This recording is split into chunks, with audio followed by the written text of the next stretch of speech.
introduirait et ouvrirait les débats.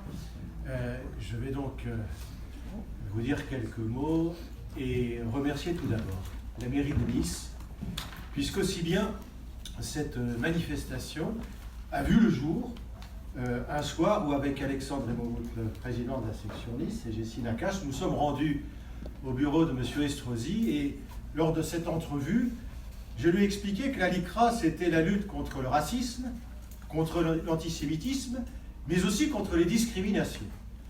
Et que, ayant une fille qui joue au football et qui est capitaine de son équipe, il m'appartenait de façon primordiale le fait qu'il fallait organiser partout où des matchs de football de la Coupe du Monde féminine s'organisaient, des débats, puisqu'aussi bien la discrimination garçon-fille en matière de sport devient quelque chose qu'on a du mal à justifier, je veux dire par là la différenciation. Alors monsieur le maire a été, on peut le dire, assez enthousiaste.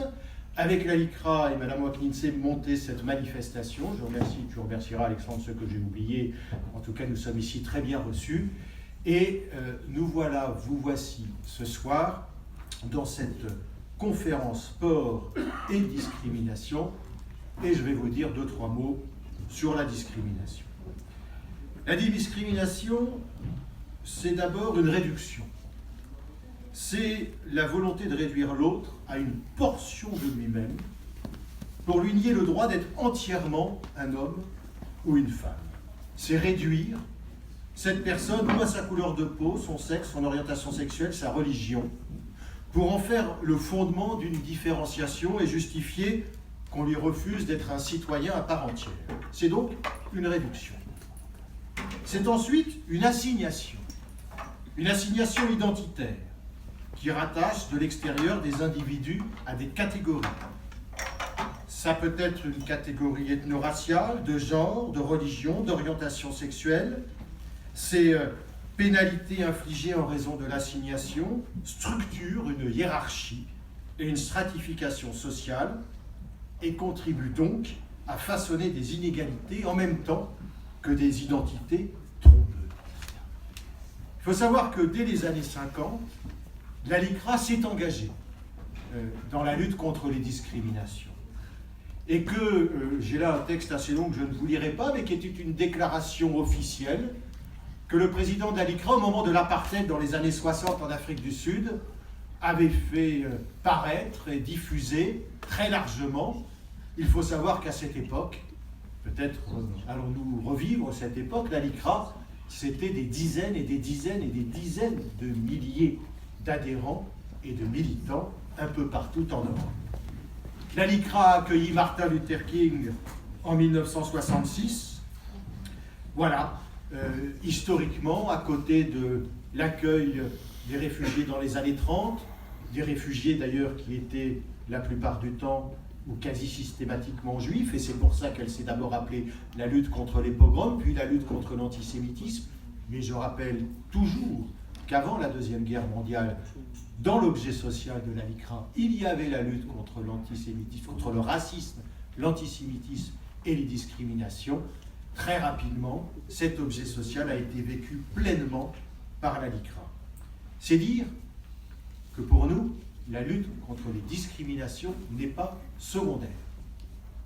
Et que lorsque l'État, lorsque les associations dans un partenariat, lorsque le monde privé aussi aura nettement progressé dans la lutte contre les discriminations, nous aurons fait un pas de géant dans la lutte contre les racismes. Parce qu'il est évident, et c'est le bon sens qui nous y invite, là où il y a discrimination, il y a sentiment d'exclusion, il y a exacerbation de sentiments premiers de revendication et parfois de haine et de désir de se venger sur l'autre. Et quoi de plus facile que de venger sur l'autre, que de faire naître en soi ou de faire délivrer en soi ce que pourtant l'on devrait garder pour soi, qui est l'expression raciste. Donc, ce colloque est important parce que la LICRA, nous considérons que le sport, l'art, sont des vecteurs qui permettent de toucher le mieux possible toutes les générations et de montrer que on n'est pas dans les déclarations de principe. On n'est pas dans la morale. On n'est pas dans la succession de procès. On est dans une conviction qui doit s'ancrer dans la vie quotidienne, dans la vie sociale quotidienne. La LICRA agit au quotidien. Et je terminerai par là en vous disant que ces colloques doivent vous inviter à une chose. Bien sûr, l'engagement. On peut être spectateur toute sa vie, j'ai moi-même un métier à côté, j'ai décidé de m'engager. Chacun peut ou devrait s'engager à la mesure de ce qu'il peut faire ou de ce qu'il sait faire, mais on ne peut pas rester indifférent à la montée des replis identitaires, du communautarisme, à la montée des discriminations, à l'inégalité sociale. On ne peut pas rester indifférent. Vous êtes dans le milieu sportif, agissez dans le milieu sportif. Dans le monde de l'entreprise, agissez dans le monde de l'entreprise. Vous êtes étudiante, je discutais tout à l'heure, dans une école de commerce, allez alerter le représentant, le directeur de cette école de commerce en disant « Et si nous organisions une conférence au sein de cette école sur, je ne sais pas moi, la prévention du fait religieux en entreprise, ou la discrimination dans l'entreprise, ou l'universalisme et le communautarisme ?» Chacun dans sa sphère d'activité est en mesure de lutter comme il le peut afin de voir ces discriminations petit à petit, et je l'espère, s'amenuire. Je terminerai en disant que la sanction judiciaire, allez, c'est quasiment un demi-échec.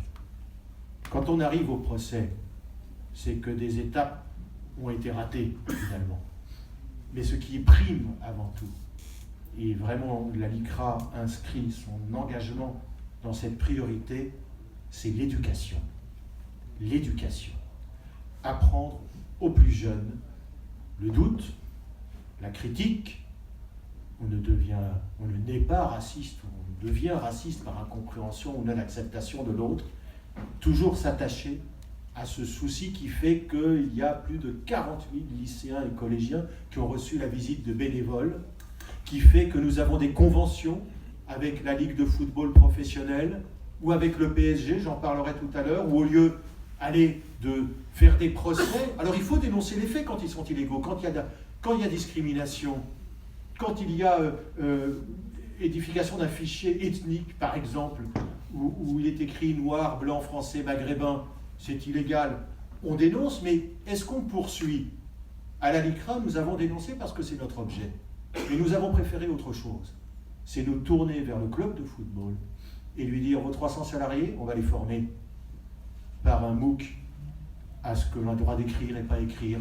Vos scouts, les recruteurs, on va les former, les 60 ou 70 d'Île-de-France, pour leur apprendre ce qu'il est autorisé, légal de faire et ce qui ne l'est pas.